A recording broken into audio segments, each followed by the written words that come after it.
Stevie J from AngryMarks.com with a quick introduction of the following clip. It's Sheldon Goldberg from the August 22nd Thursday Night AMP explaining how the Promise Antonio Thomas got his nickname. Be sure to watch him on NECW.TV and don't miss the 13th anniversary show next month.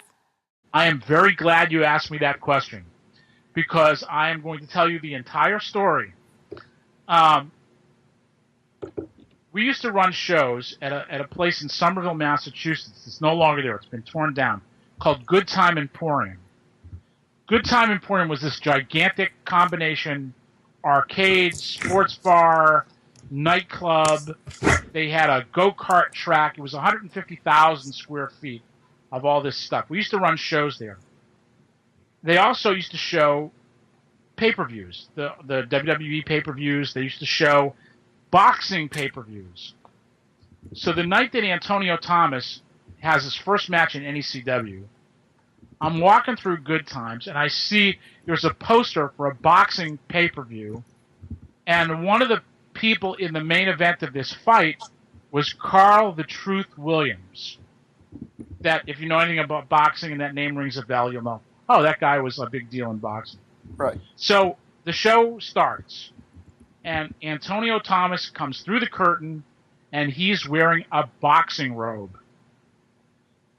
He gets up on the ropes, and great body and great shape, looks good, looks like $1 million. And it just clicked in my head.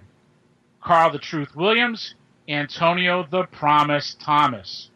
Does it tell him that's his name from here on in?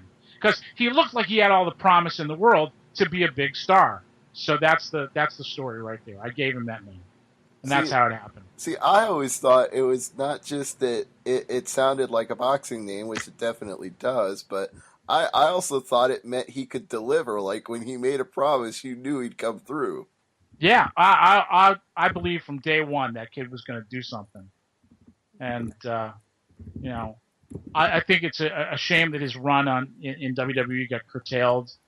But it happens, It happens. He's a great talent, and I hope that I can give him something of substance that will elevate him, at least in the eyes of some people.